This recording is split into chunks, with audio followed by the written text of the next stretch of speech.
Assalamualaikum warahmatullahi wabarakatuh. Perkenalkan, nama saya Mia Maulidia. Saya akan menjelaskan mengenai analisis multivariat. Analisis multivariat adalah analisis yang digunakan untuk menganalisis 3 atau lebih variabel independen terhadap satu atau lebih variabel dependen.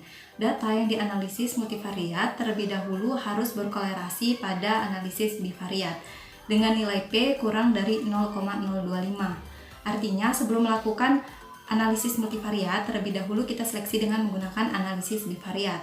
Jenis analisis multivariat terbagi menjadi dua, yaitu logistik dan juga linier. Untuk yang logistik, apabila variabel dependennya berupa kategorik, dan linier apabila variabel dependennya berupa numerik. Nah, untuk video kali ini saya akan fokus kepada regresi logistik. Regresi logistik ini terbagi menjadi dua, yaitu ada yang sederhana dan juga berganda. Untuk regresi logistik sederhana, yaitu apabila terdapat satu variabel independen dan juga satu variabel dependen. Dan untuk yang berganda, yaitu 3 atau lebih variabel independen dan juga satu atau lebih variabel dependen. Pertama, saya akan menjelaskan mengenai regresi logistik sederhana, yaitu apabila terdapat satu variabel independen dan juga satu variabel dependen. Misalnya, di sini peneliti ingin mengetahui hubungan dukungan keluarga dengan kejadian postpartum depresi. Dikarenakan variabel dependennya berupa data kategorik, maka dilakukan analisis regresi logistik sederhana. Langkah-langkahnya yang pertama, klik Analyze, kemudian pilih Regression, pilih Binary Logistik, kemudian masukkan variabel dependen ke dependen dan variabel independen ke covariat. Postpartum depresi sebagai variabel dependen dan dukungan keluarga sebagai variabel independen dimasukkan ke covariat. Kemudian kita pilih Save, checklist probabilities, kemudian Continue, kemudian pilih lagi Option, kita checklist yaitu nilai confidence interval for XBB-nya, kemudian Continue dan pilih OK. Pada outputnya kita bisa lihat pada tabel yang terakhir. Untuk memudahkan, saya pindahkan ke Word terlebih dahulu. Nah, dari tabel ini kita mencari nilai signifikansi dan juga nilai odds ratio. Nah, untuk nilai p-value itu bisa dilihat dari tabel signifikansi, yaitu 0,000. Sehingga ditulis P kurang dari 0,0001. Kemudian untuk odds ratio bisa dilihat pada tabel XBB, yaitu 0,004. Sehingga ditulis diinterpretasi seperti ini. Dan kesimpulannya, dikarenakan nilai p-value di bawah 0,05 artinya ada hubungan, disimpulkan bahwa ada hubungan antara dukungan keluarga dengan kejadian postpartum depresi.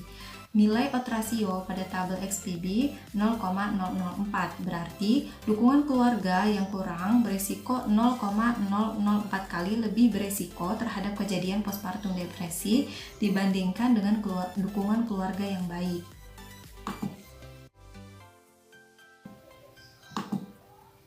Selanjutnya, saya akan membahas mengenai regresi logistik berganda, yaitu apabila terdapat 3 atau lebih variabel independen dan juga satu atau lebih variabel dependen.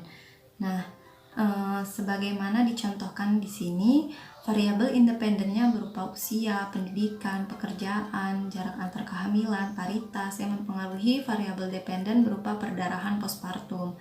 Di sini, sebelum melakukan analisis multivariat, terlebih dahulu kita seleksi dengan menggunakan analisis bivariat. Bagaimana langkahnya? Yaitu yang pertama, kita klik Analyze, Descriptive Statistik, kemudian kita pilih Cross-Tab, masukkan variabel independen ke dalam rows dan variabel dependen ke dalam kolom. Variabel dependennya berupa postpartum, perdarahan postpartum, kemudian untuk variabel independennya kita uji satu per satu, mulai dari usia sampai dengan paritas. Kemudian kita pilih statistik, kita checklist chi-square-nya dan juga risk. Risk di sini untuk mengetahui nilai odds ratio-nya. Kemudian kita pilih continue dan OK. Pada output kita bisa melihat pada bagian dua tabel terakhir Untuk memudahkan, saya pindahkan di Word. Nah, di sini untuk nilai p-value-nya dikarenakan terdapat nilai minimum expected count-nya itu berupa 3,90, artinya terdapat nilai expected count di bawah 5, maka uji yang digunakan adalah Fisher exact. Ini yang kita ambil berupa 0,039. Dan untuk nilai odds ratio-nya kita bisa lihat di bagian tabel risk estimate, di sini di bagian value-nya berupa 0,195. Itu untuk variabel umur. Kita uji lagi untuk variabel berikutnya. Kita kembali ke SPSS, kemudian untuk variabel pendidikan lagi. Klik analyze, pilih descriptive statistik, cross tab. Nah, ini kita kembalikan. Kemudian kita uji yang pendidikan. Seperti tadi di settingnya, statistiknya, checklist keyword dan juga risk, kemudian continue dan oke.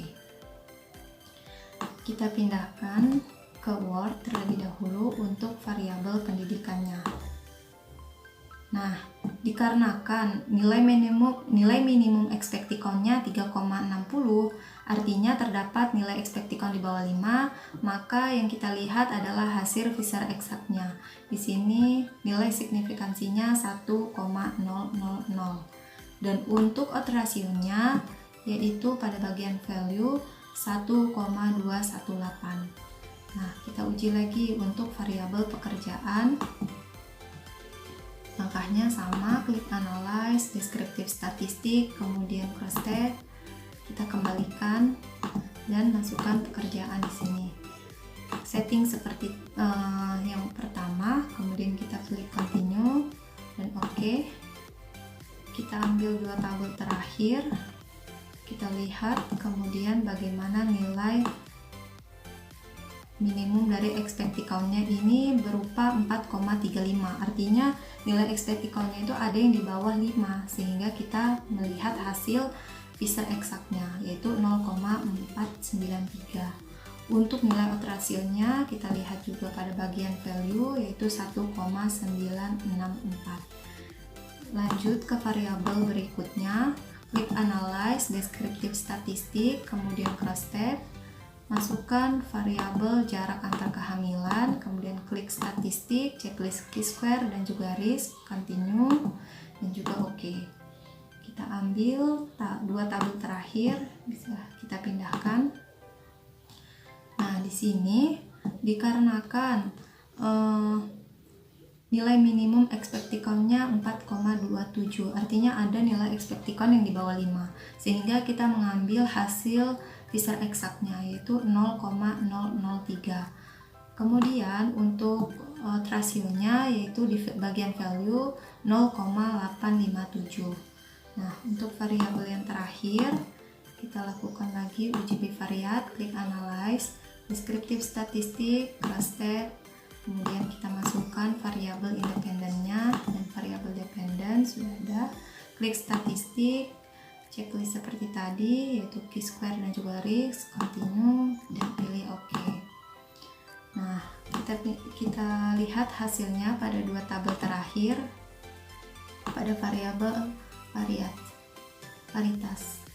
Nah, di sini untuk nilai di sini dikatakan terdapat satu sel 25% yang memiliki expected count di bawah 5. Nah, artinya di sini nilai terendahnya untuk expected count 3,23. Artinya terdapat nilai expected count di bawah 5 sehingga kita mengambil hasil dari Fisher exact-nya yaitu 0,000 atau dituliskan 0 pi kurang dari 0,0001. Kemudian untuk odds ratio-nya kita masukkan pada bagian value yaitu 1,265. Sehingga dari hasil uji bivariat kita bisa lihat nilai p-value dan juga nilai odds ratio-nya. Nah, di sini kan syarat untuk uji multivariat, dilakukan uji multivariat itu nilai p-value-nya harus di bawah 0,025. Nah, jika kita lihat pada variabel usia di sini nilai p-value-nya dia lebih dari 0,025 sehingga tidak masuk uji multivariat. Begitupun pada pendidikan dan pekerjaan. Untuk jarak antar kehamilan dia di bawah 0,025 sehingga dapat dilakukan uji multivariat. Begitupun dengan paritas. Nah, dikarenakan syarat untuk dilakukannya regresi logistik berganda itu variabel independennya harus lebih dari 3, maka karena ini tidak memenuhi syarat, kita cukup sampai dengan hasil uji bivariat. Namun, misalkan kita ingin mengetahui bagaimana langkah-langkah dalam melakukan uji multivariat, maka kita mengambil permisalan yaitu usia ini termasuk ke dalam uji multivariat. Sehingga langkah-langkah uji multivariat itu, pertama kita klik analyze, kemudian pilih regression, pilih binary logistik, kemudian kita masukkan variabel dependennya yaitu postpartum perdarahan postpartum, kemudian tadi variabel mana yang dia masuk ke dalam uji multivariat yaitu berupa jarak antar kehamilan, paritas. Nah, semisal kalau usia masuk maka kita masukkan di sini. Kemudian kita pilih save, kita checklist probabilities, klik continue, pilih option, kita checklist pada bagian confidence intervalnya for XBB, kemudian kita klik continue dan OK. Nah, untuk hasilnya kita lihat pada tabel bagian terakhir. Nah, untuk memudahkan saya telah memindahkan ke Word. Nah, dari tabel ini kita bisa melihat nilai signifikansi dan juga nilai odds ratio-nya.